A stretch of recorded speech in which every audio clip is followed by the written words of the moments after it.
You know this.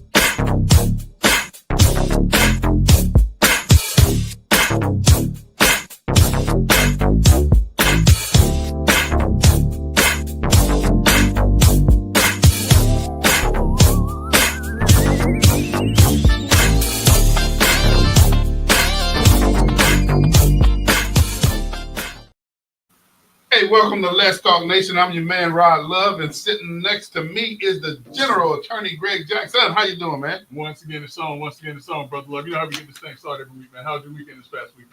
I got a little details, man, on my weekend. Saturday, kind of chilled out. Sunday, one of my buddies, and this was pre-planned. He said, "Man, y'all, let's go fishing." Okay. This is the third time we've gone fishing with my buddy, and yeah, I'm gonna put him out there because I want him to do a better job of forecasting.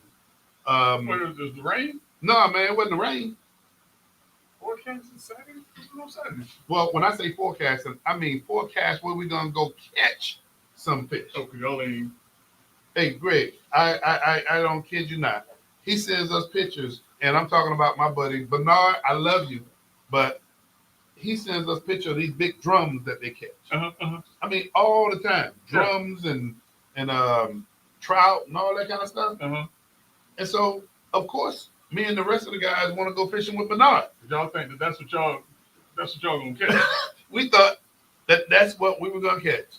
We went over to Titusville, man. Titusville's a place. Thank you. Okay. Yeah, Titusville's a place. Well, again, I'm gonna say my buddy Bernard.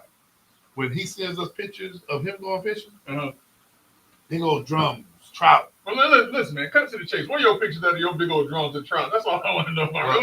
Wait, I'm gonna tell you. Show Let's Talk Nation your trout pictures and your drum pictures. I'm not even gonna tell you no fish stories. Between all of us out there, I mean, we had a great fellowship. We fellowship. Listen, I don't want to hear about no fellowship. I want to hear about the other elk. Well, let me tell you. One blowfish that might have been 6 inches long, and you can't eat a blowfish. So we used, we threw that.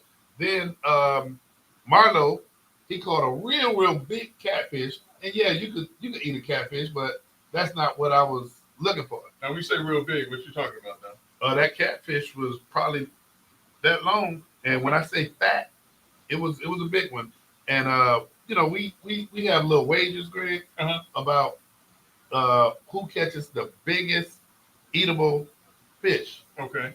Well, we had to let Marlon know we weren't counting catfish, so he was a little perturbed that he didn't. Listen, man, and I'm with Brother Marlon now. And let me tell you why, man. I remember one time I went out golfing, and so the person I was golfing with said, "Whoever hits the ball the longest, wins away." And there was a way, whoever hits the ball the longest. So, needless to say, he gets his drive, I get my 4-iron. You know what I'm saying? He's thinking he's going to outdrive me with his driver when I got my 4-iron. This one I could play. Yeah. At least a little bit. So he hits. His ball goes, 220, 230, maybe 200, 220, 210 to the fairway. I hit with my 4-iron. I carry it 240, slightly off into the rough. He says it's only if it's in the fairway if it counts. Hey, Greg, that is a universal. Come on now. Listen, that is no. Even Marlo. Whoever hits the furthest. Hey, even Marlo.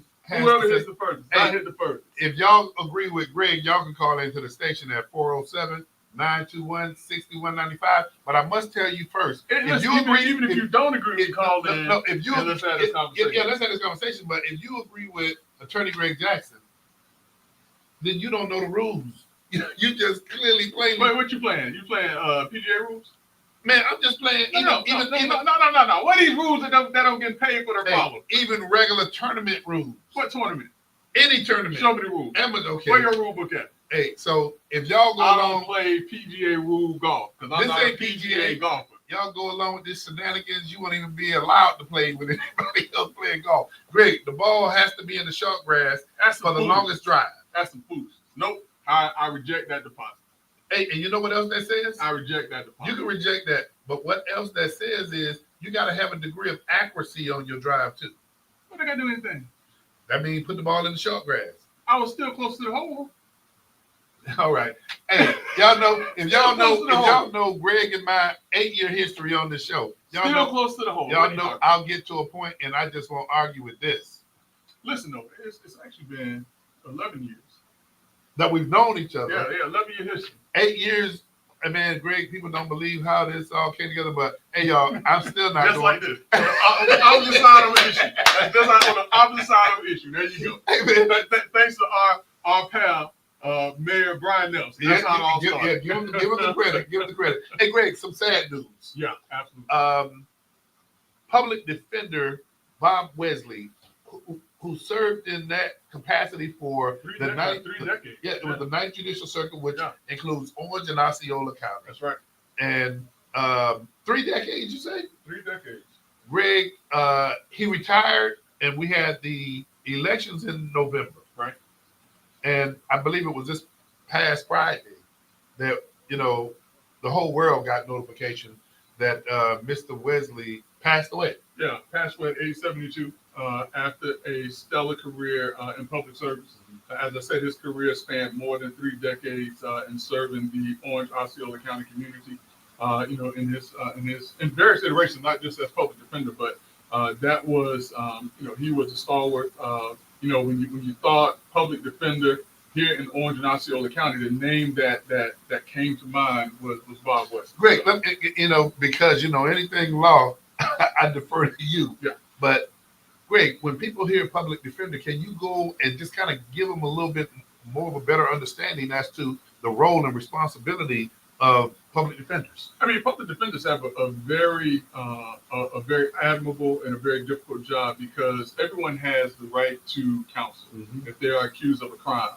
And so public defenders are tasked with providing legal representation to those individuals who cannot afford legal representation. And it's a hard job. It is a tough job. Their dockets are typically very packed.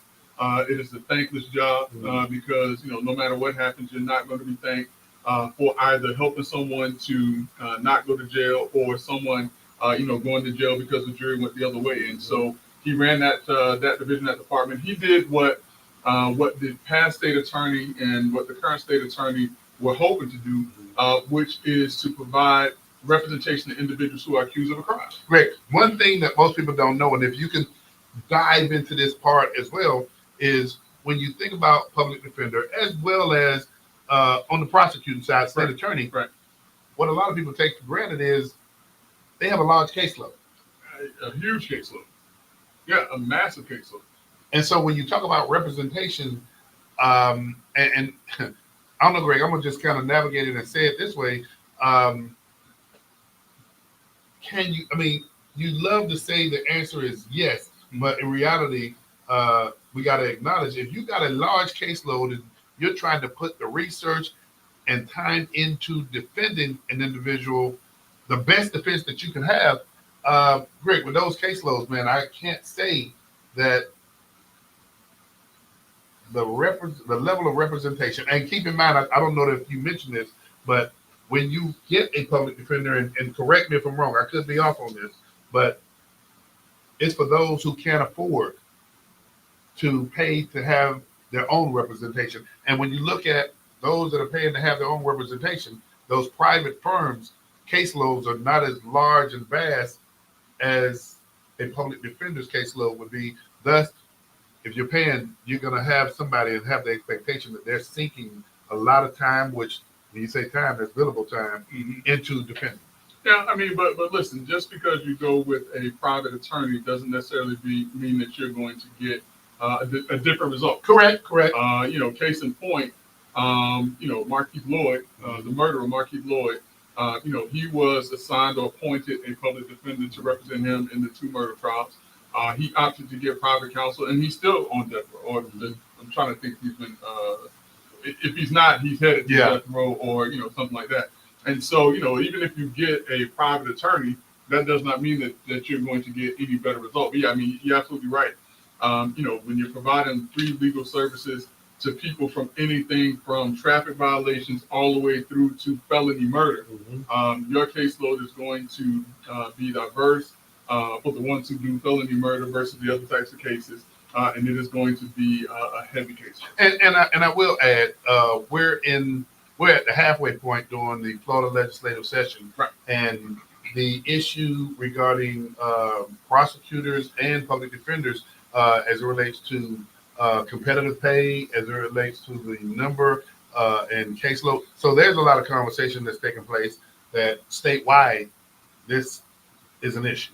Listen, just like teachers feel that they are underpaid and underappreciated, I'm going to say that most attorneys, if not all attorneys who are doing government work, are sorely underpaid and underappreciated. I was with the Attorney General's office for a period of time, and I would tell you I was making less as an assistant attorney general for the state of Florida as I was as a first-year associate in the law firm. But the work that I was doing was as tedious and as challenging as any other work. I mean, as an assistant attorney general, I went up against some of the best law firms, not just in the state of Florida, but in the country. Okay. I would travel across the country. Sometimes my wife and kids would come with me, but I would travel across the country preparing for state and federal trials and things of that nature.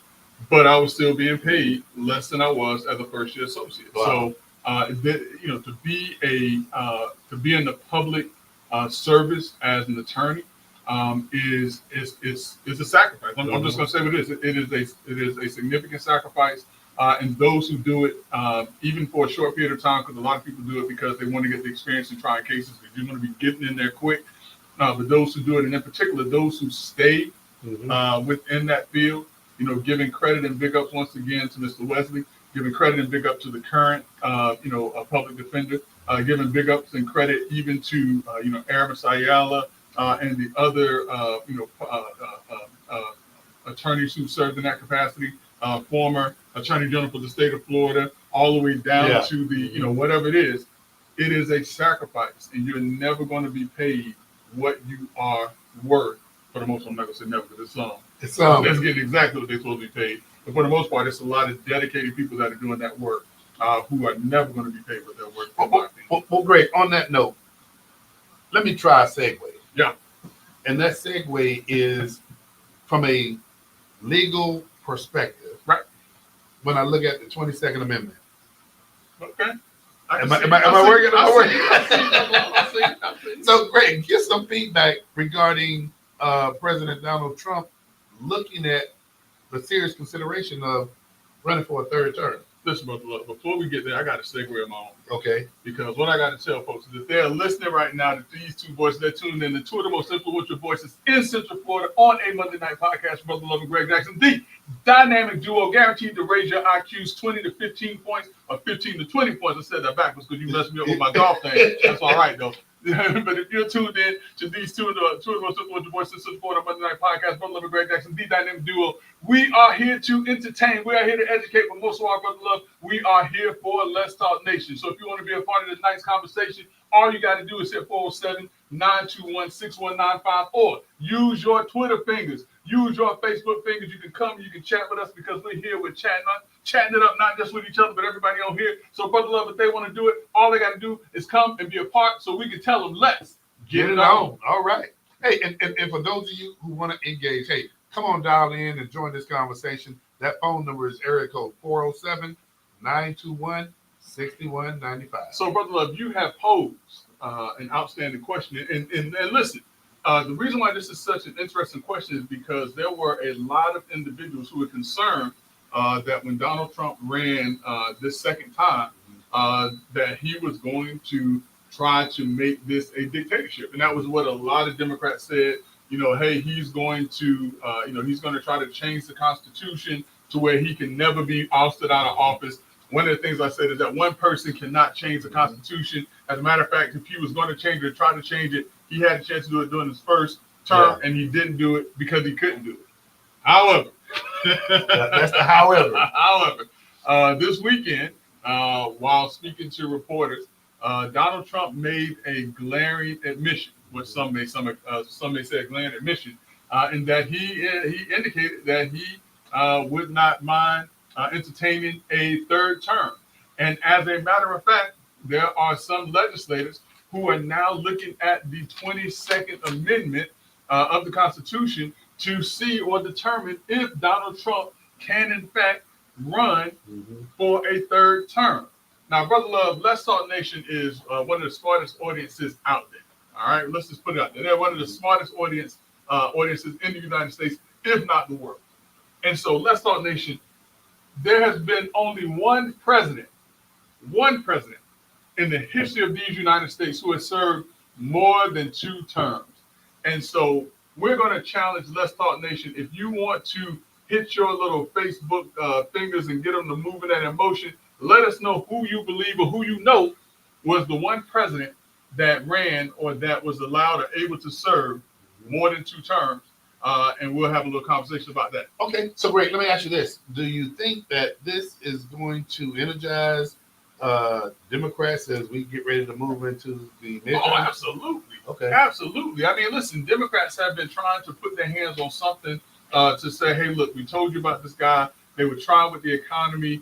They were trying with what's taking place in Israel and saying, hey, he said he was going to stop the war. He hadn't stopped the war yet. And I realized that it takes time. I had a conversation with people or someone in the day that was like, well, he said that he was going to lower prices on day one. And I was like, well, really what he was saying is that he was going to institute policies to start lowering prices. So I wasn't expecting prices to drop on day one that Donald Trump came into office.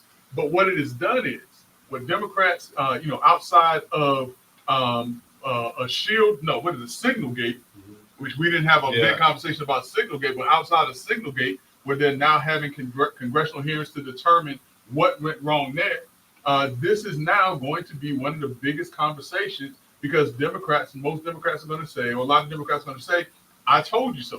This guy doesn't want to follow the rules. He doesn't want to leave office. And if he gets the opportunity, he has the House and he has the Senate.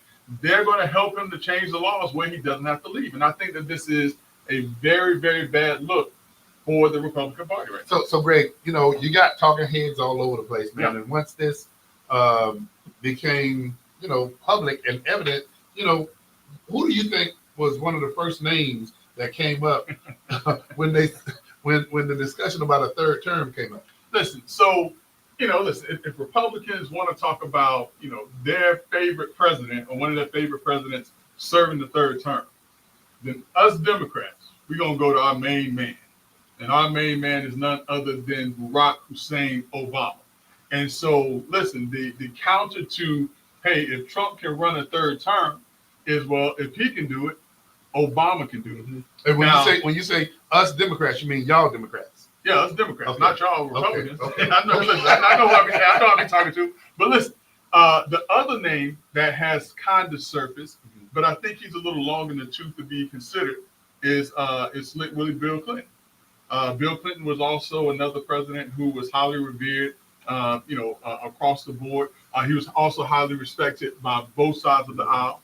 But Greg, that was a time ago, though. That's what I'm saying. He's long in the tooth, man. There's no way he could manage a campaign, even if it's a Joe Biden-esque campaign, where they hide him in a basement and he doesn't have to come out much. I don't think he can handle that type of activity at this point. Hey, Greg, let me ask you this. And you're right, I get it. But when he was president, the advent of the level of technology and the way politics are taking place nowadays, man, I don't know if he can keep up. I don't think he can. But, listen, like I said, the name that has come up, and I fully expect, because remember, when Joe Biden was running the first time, well, when it was showing that he was slumping in the polls the second time, although there was moves to move him out of the way, the person that came to his rescue was Barack Obama. Yeah. When Kamala Harris was failing with the African-American male vote, Obama was called to come to her rescue. Barack Obama, although he has been out of office since 2016, still is one of the largest and most influential voices in the Democratic Party. You're right. Hey, Greg, while we're waiting on anybody from Let's Talk Nation to give us the answer to give him the question one more time. Just in case somebody just tuned in. Who was the only president to serve 3 terms? More than 2 terms. More than 2 terms. Yeah, more than 2 terms. And if you know who that is, hey, dial in, give us a call, let us know, or you can get on Facebook. You can use your fingers on Instagram, whatever you want to do. But we like to hear your voice and hear how smart you are. That phone number is area code 407-921-6195. Absolutely. Listen, and don't let us down, Let's Talk Nation, because as I said, you all are probably one of the smartest audiences in the United States, if not the entire world. Hey, Greg, man, here's a name that was very, very popular, and it's still out there, but I think a little shine is, in time, shine does go away. Yeah. But Stacey Abrams, what's the deal with her? Listen, man, her name is back in the news right now because apparently from her run for governor in the state of Georgia back in 2018, there has been some questions about the money or the expenditures to her gubernatorial campaign from a nonprofit political organization that she was a part of. And so, the New Georgia Project was recently fined by the Georgia State Ethics Commission $300,000 for violations of its finance or election finance laws in the state of Georgia. And so the now chair of the Ways and Means Committee has intimated that Stacey Abrams, or that the organization that funded her campaign, the nonprofit organization, should use this tax exempt status, and he's calling on the IRS to do that. But this is a huge blow to Stacey Abrams, who was nothing short of a rising star in the Democratic Party.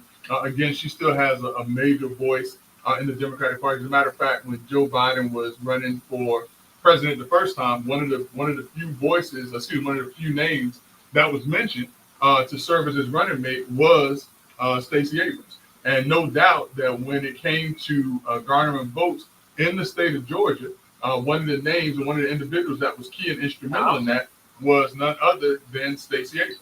Hello, you're joining Let's Talk Nation. What's your question or your statement?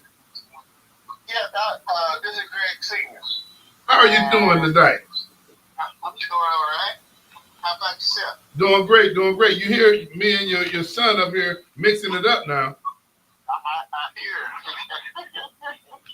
Yeah. Tell him and Rod that the only president to serve more than 2 terms was Franklin Roosevelt. So now, oh dude, you are talking to me and Rod. You in the mix. So say that again, Mr. Jackson. The only president to serve more than 2 terms was Franklin Roosevelt. That's absolutely right. Franklin D. Roosevelt was the only president to serve more than 2 terms. The reason why I say more than 2 terms, because he actually served a 3rd and a 4th term. Yep.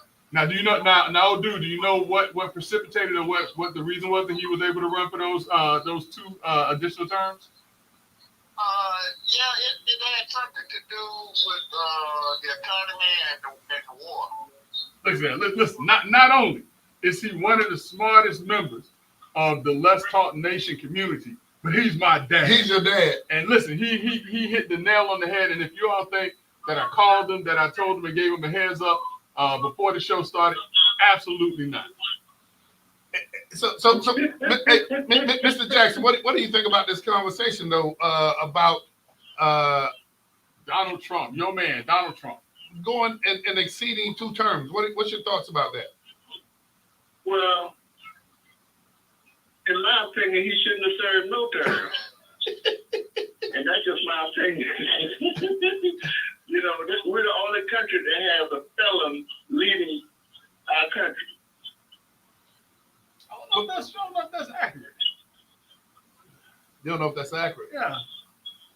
But let me go here while you Yeah. ponder whether or not it's accurate. Mr. Jackson, I want to drill down. What do you think about, because the 22nd Amendment prohibits this. That's correct. And so, except under certain circumstances, and as my dad was saying, he's absolutely right. During times of war, a president can serve more than 2 terms. okay, but one of the things, and Mr. Jackson, we're gonna hold you here a second. But one of the things that I saw when this was being discussed, Greg, I don't know if you saw this, whereby there was a discussion as to whether or not Vice President J.D. Vance, if he ran for the presidency and won, and then stepped down, and I don't know all these or what ifs, but if President Trump served in a vice president capacity, what does the Constitution say about that? I mean, so what the Constitution clearly says is that no one person can serve more than 2 terms as president. Okay. So it doesn't matter if he tries to pull the okie doke, runs as J.D. Vance is running mate to become president, vice president, and then asks J.D. Vance to resign and allow him to become president again. He's still that single individual serving more than 2 terms. So he can't circumvent the Constitution by doing that. Okay. See, but we're seeing all these what ifs. Mm-hmm. Well, Mr. Jackson, I guess you right on the money. Yeah. Well, man, we appreciate you calling in. Hey, anything happening with that Alabama sweet bread? You know, the next time I come down, I'm gonna bring you one.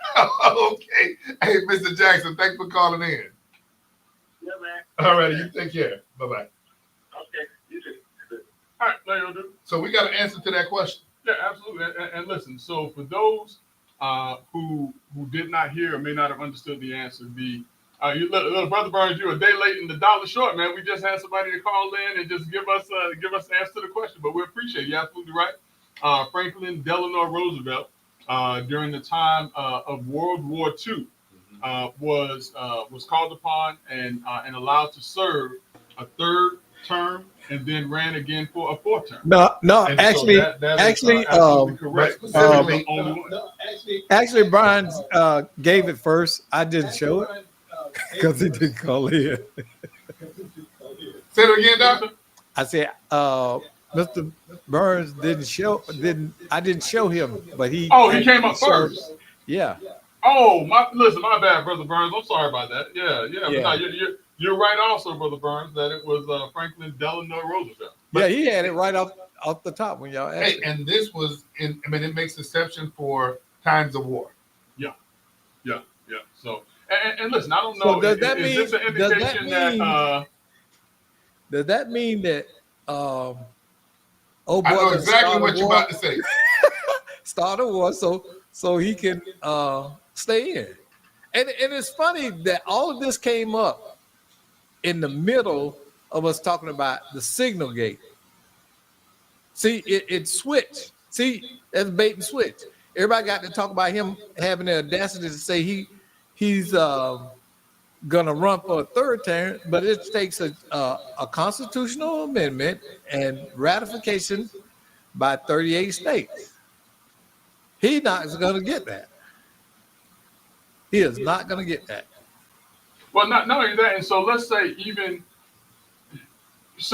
a president can run for additional terms during war.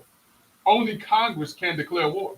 The president can enter into conflicts, which that was the big difference between, technically Vietnam and like the Korean War, different things like that. Yeah, the War because that Powers was Act. technically a conflict, and so Trump can enter into a conflict, but if that conflict does not declare war, he still can do. But here's the interesting thing.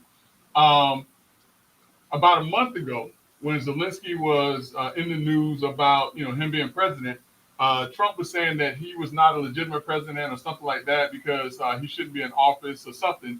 And so Zelensky had to point out to him, well, yeah, I'm actually am legitimate president because I'm serving during wartime, and so I can't leave my post during the period of time while we're in war.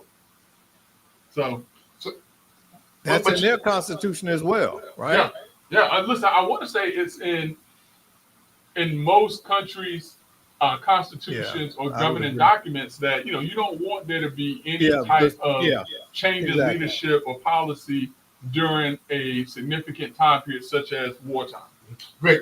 Something else, and I want to hit on this, and we went backwards a little bit on President Trump, but then we were having a conversation about Stacey Abrams. Yeah. One thing, man, and when you said that, I saw a number of different reports that were taking place, particularly when, and Doc, you might be familiar with this as well, when USAID start receiving its cuts. Yeah, that's right. There was a story that took place, and we like to try to go to different sources so that we can fact check what we're talking about. But from the EPA press office fact check in Washington, some of the post coverage on waste and abuse of taxpayer dollars one of the items came up, and it was March 7th, 2025, and this was out of Washington, D.C. It talked about the Environmental Protection Agency coverage of defending the allocation of $2 billion to Power Forward Communities, a group linked to Stacey Abrams, for which the Post called criticism vastly overblown regarding that entity receiving $2 billion to target communities regarding their appliances. Switching out appliances. So I know we've been, and there's been a lot of criticism when you talk about USA aid being cut. I know there's some categories that they do good work in, right? But Greg, there were, and I don't know, was it a 48 or 40-something $billion entity? And when we looked at some of the line items that were getting funded in that category, some research on mice regarding the effects of transgender in mice. Right. And which is interesting. Very interesting.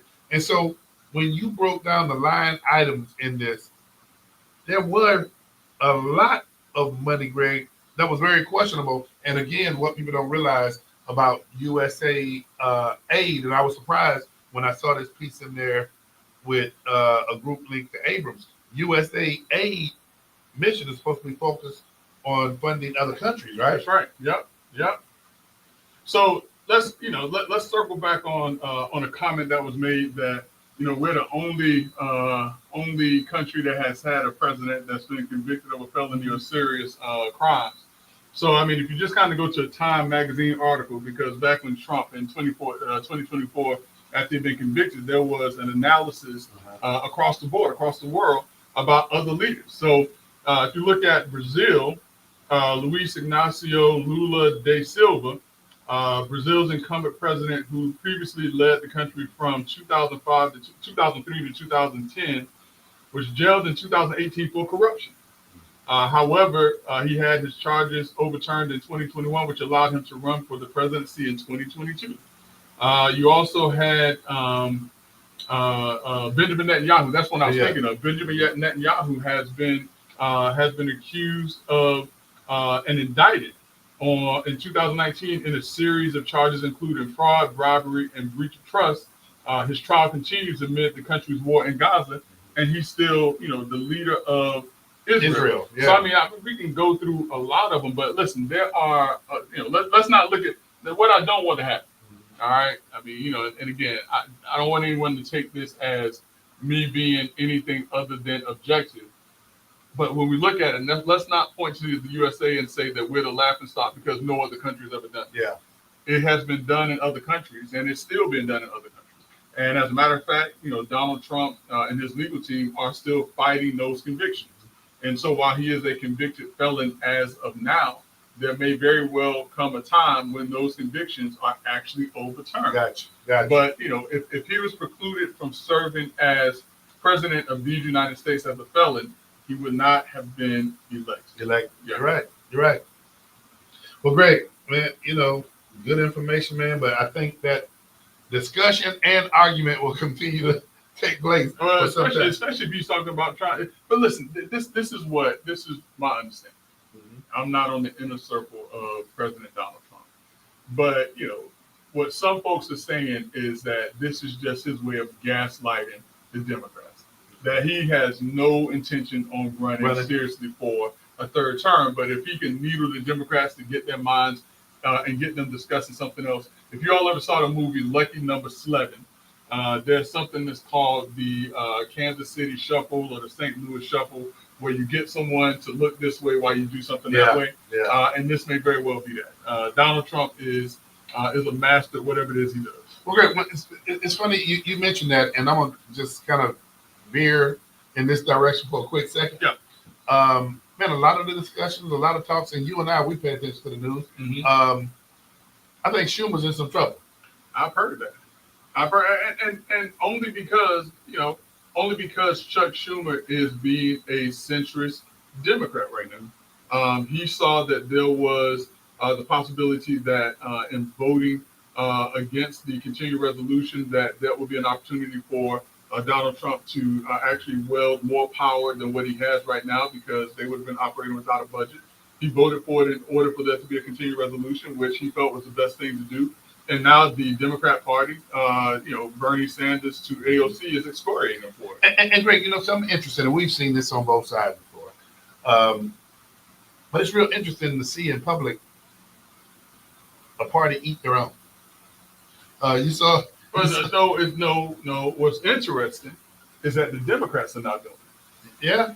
I mean, typically Democrats, are locked up and they don't turn against each other, but just anything where a Democrat is perceived to either be, in favor of or have no problems with some of Trump's policies, that's the Democrats that are now turning and eating their own. And we've seen this publicly. Greg, and you already mentioned it, AOC and Bernie Sanders at this big rally, they didn't hold any punches. No. Then you saw Pelosi and some other legislators do a press conference, and they didn't hold any punches. And listen, we know what happens when Pelosi jumps in and kind of wields her influence. Yeah. Political offices start to dissipate, i.e. Joe Biden. You're absolutely right. But you know what? Here's something that, Greg, I found interesting. What's your guy who's the minority leader? Jeffries. Yeah, Jeffries. Greg, it's not that I don't think Pelosi can talk. Any legislator can get up at the mic. But he is the minority leader. Right.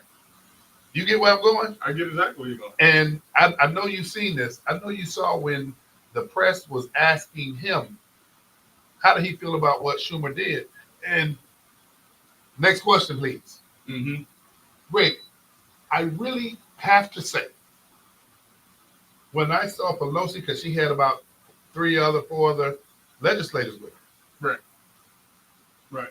The first thing, the optics to me, is your boy is the minority leader. So why are you talking? Yeah. Yeah. So now, so why is AOC out there talking? well, she's gonna do that anyway. She's gonna do that anyway. But there's a certain decorum of, in my opinion, respect. Mm-hmm. And to me, I don't know, man. That was not only disrespectful, but I would lay claim, and I'll say this, and we've had this discussion before. I think my party can step up and do a better job of saying there's. I mean, how many times are you gonna say it? Man, you've been saying that for 2 years now. So if I start shutting up, will that make it any better? No. You've been saying that for 2 years. Just like Brother Burns on here now. He's talking about. He said this last week too. Trump is playing chess. At this point, Trump is playing Yahtzee. He is not playing chess. I have no idea what Trump. And I don't know if he's serious or not serious. That's what I'm saying. I don't know what's going on right now. But either way, whether it's misdirection or not, he's not playing chess. He's playing Yahtzee right now. But here's what I'll tell folks. He's playing chess and checkers because there's a long game and a short game. He's playing Yahtzee. I don't care what you. I don't know how to play Yahtzee. I don't care what you and Brother Burns. I don't know, Brother Burns. I don't know how to play Yahtzee. Hey, listen, he waving what's the little thing that make the noise when you. Oh. That's what he's doing. I'm like, what? This is.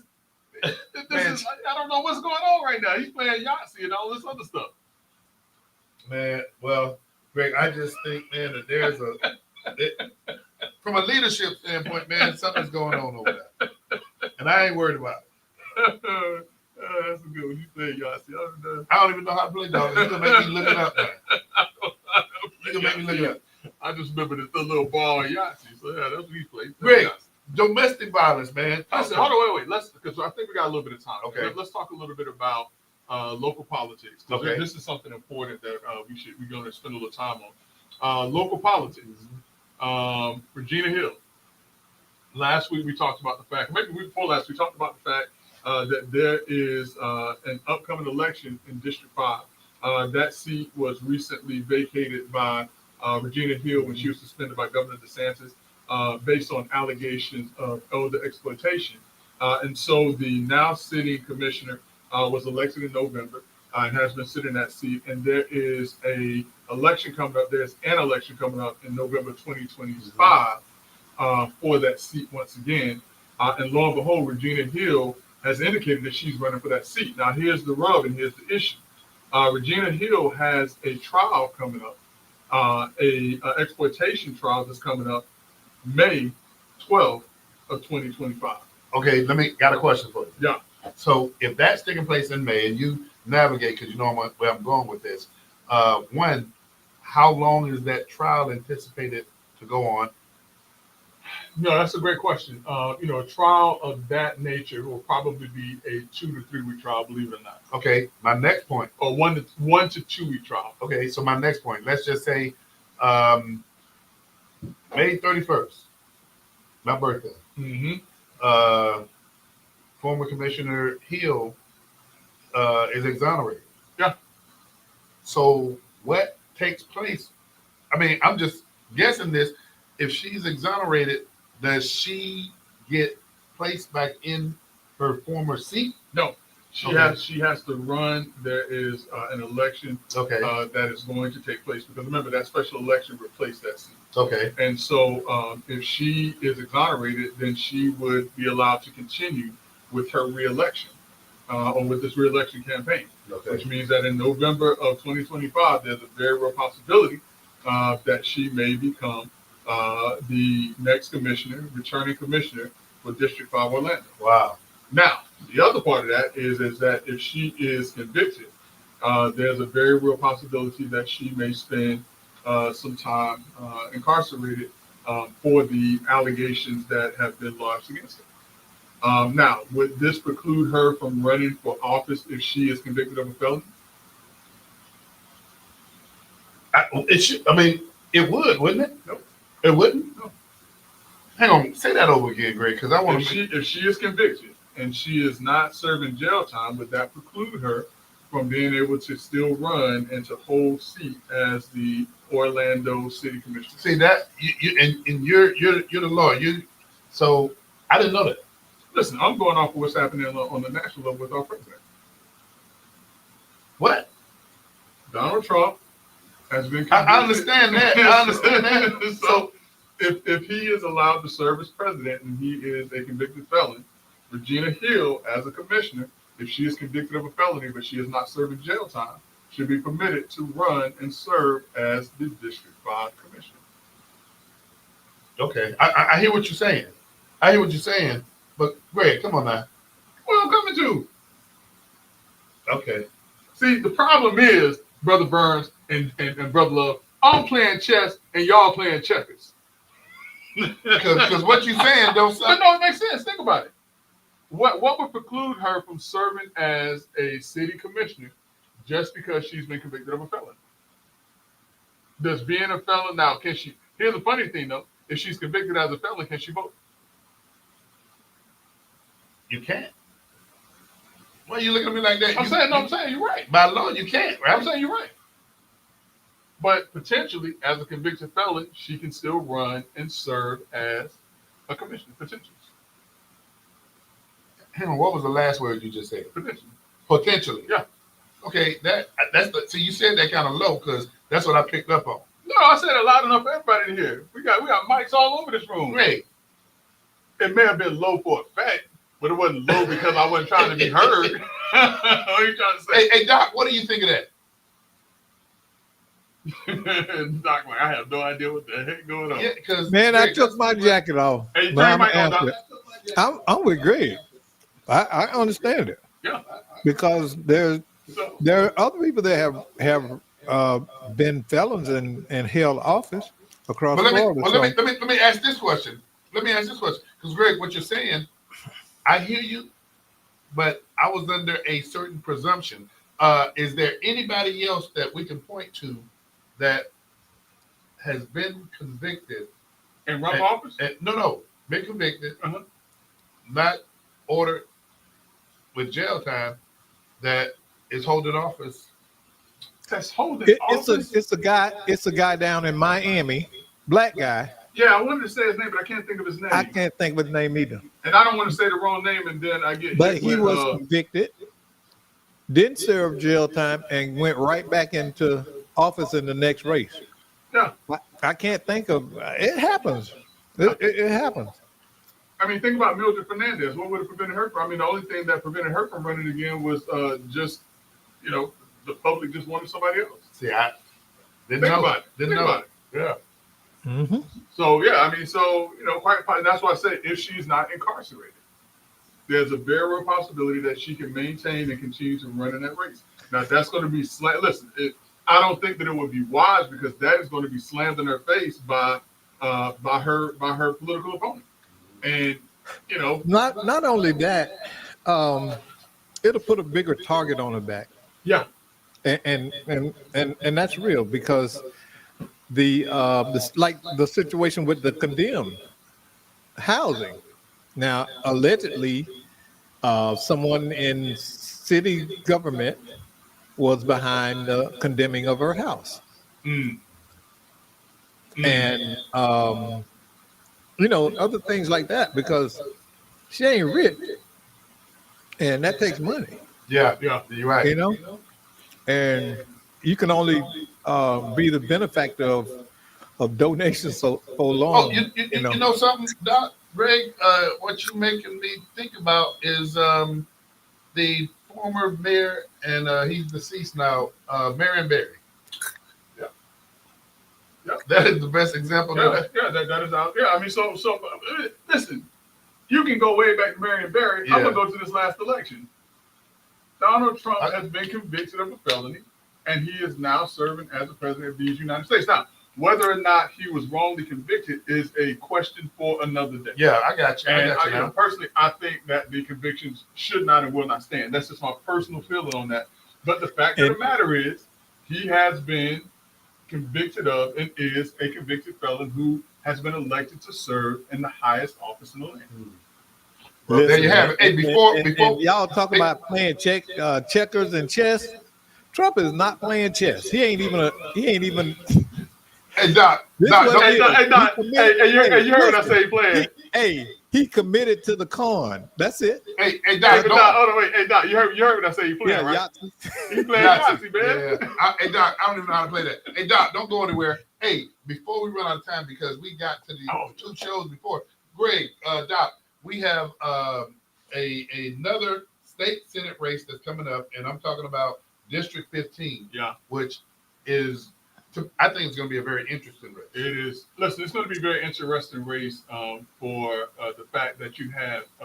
I mean, we talk about sibling rivalry. Uh-huh. This is sibling rivalry to the nth degree. Yeah. You have former state senator, he was a House representative, became a state senator, Randy Gracie. And you also have a sister who recently became a state representative and is now vying to run for the same exact state senate seat that her brother's running for. So this is going to be very interesting. And then one of the things that we didn't mention, Greg, is that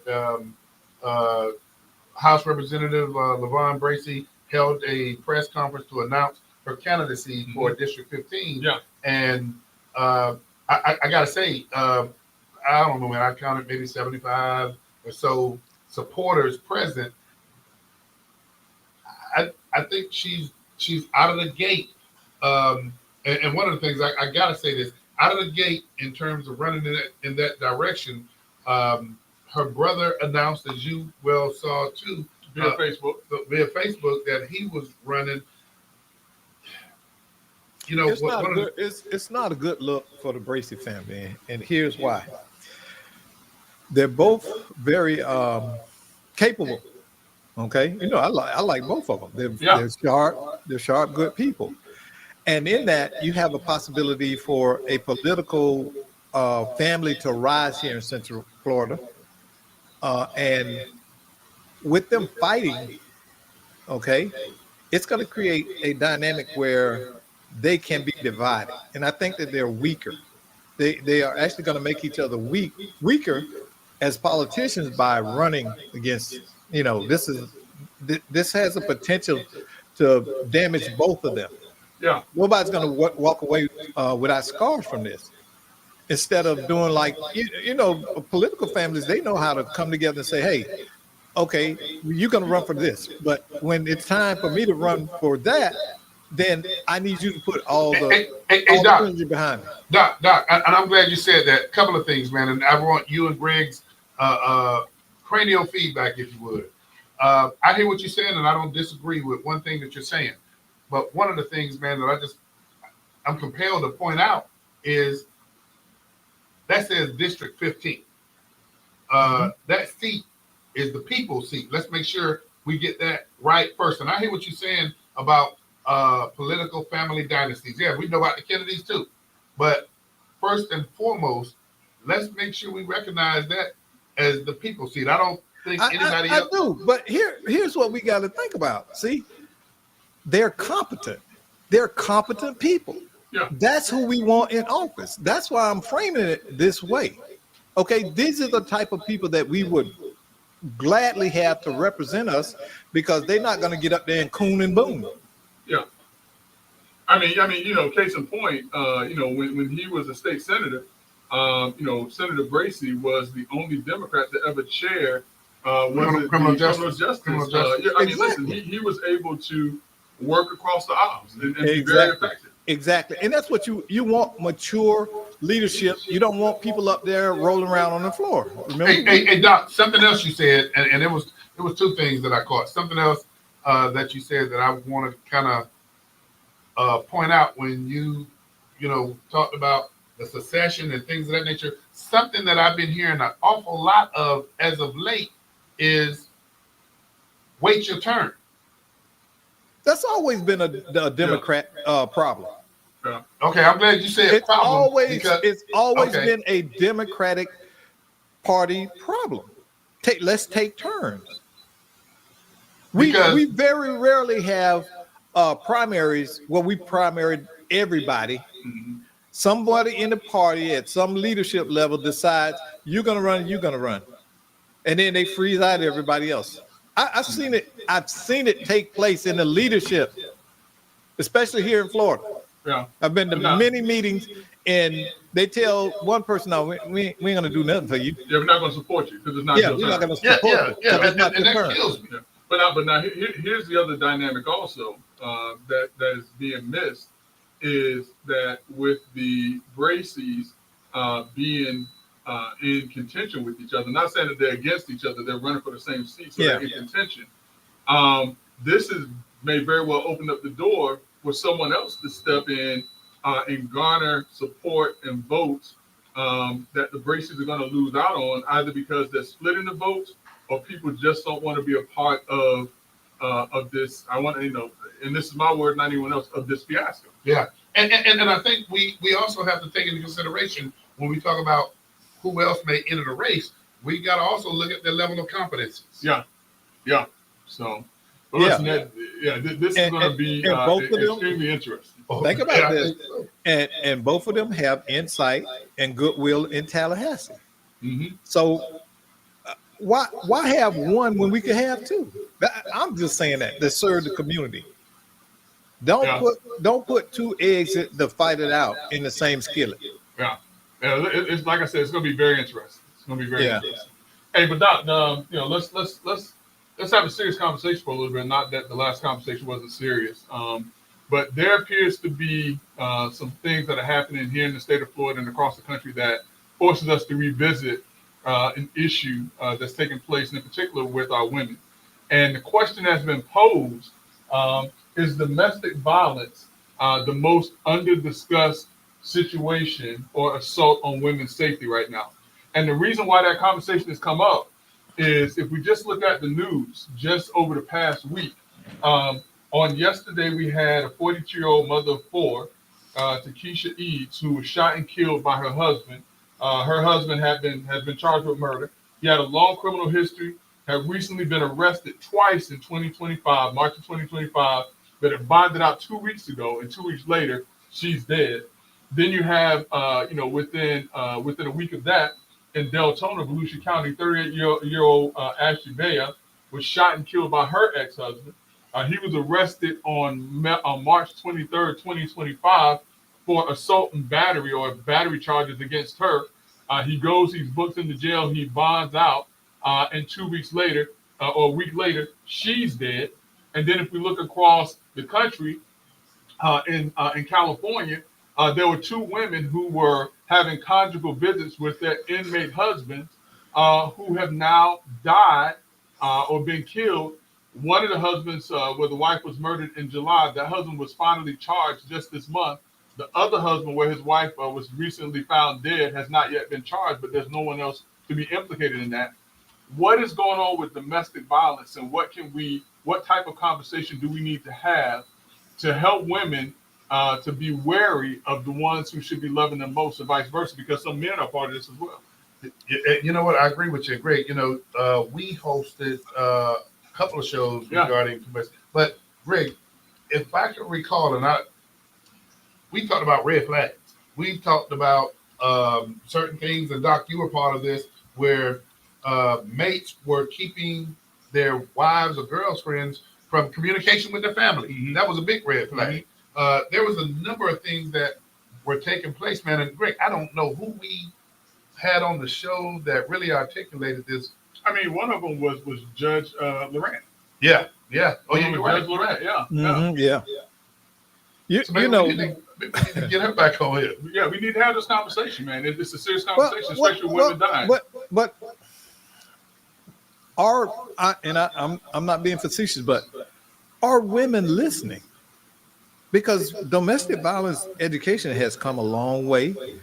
It's out there. It's accessible, but yet we still continue to see women getting involved with men who are possessive, controlling, violent, criminal. And so what is driving that? We got to stand back, say, okay, we got the information out there. We're telling girls in middle school and high school, here are the signs and the framework of an abuser. But we still have not lowered the occurrence of domestic violence, and it remains the most underreported. Doc, one of the things you just said. One of the things you just said is, are women listening? And you know, the first thing that popped into my head was they're listening. I think they're listening, but I think a large population of women are listening, and they're saying to everybody else, "That's not me." But here, let's frame this though, because you know the reason why I mentioned these 2 cases, the reason why these 2 cases came up is because each of these men had recently been a part of the criminal justice system and had been let out of jail. Now, the bigger question that I have is that what happens if they were released, particularly this last guy that killed his wife in Deltona, because he was arrested specifically for domestic violence. Was there a restraining order in place? You know, was there a TRO in place that said that he could not go around her? And if so, if he did go around her, what was her protection? Because obviously, you know, something happened where she pressed charges, and I may have to get the full story because I don't know if she just. But what is the answer? Because is the judiciary doing enough? You know, is law enforcement doing enough? Are the victims doing enough? And I hate to put this back on the victims, but Doc, I think you're right when you say, are they listening? And Brother Love, I think you're right when you say that there's certain women in our society, or even men in our society, who say, yeah, but that's not me, or it won't escalate to that point. Mm-hmm. Well, the question is, what else? Go ahead, Doc. Again, until we can figure out the riddle of what drives it. What do you think drives it? What do y'all think drives domestic violence? What is control? I mean, I think that you have. But why? But why?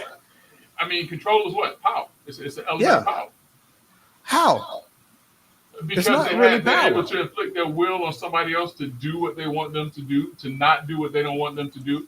And so if it's they can more control about that person, then they have a level of power, so they think. So they do it in order to feel in control? Yeah. I mean, what else is there? I mean, but why do they have the need to feel in control? Remember now. I'm just kicking this around. No, you're right. But remember, and Doc, you were the one who brought this young man to the table for us. And you know, the reason why he did what he did. I think that it would be important for us to revisit that from, you know, and you know, you know, and excuse my, you know, my lack of craftiness, but we need to hear it from the abuser's point of view also, because I think that it is a bilateral approach. We have to help the victims and we have to help the victimizers, and it's not just put them in jail and hope that the system rehabilitates them, but what can be done to fully get them to see that what they're doing is wrong. And Greg, you hit something right on the head, and I think maybe year 2 of us broadcasting, we did a domestic violence show, and we went through the route of making sure that what we were doing wasn't appropriate, because we actually had an individual who, you remember that? I do remember. So maybe that's I mean, something we did it in conjunction with Monique Morris and with Carmen Ruiz. yeah, exactly. Yeah, that's right. Hey, But see, Doc, look at your clock. you asked me to come on.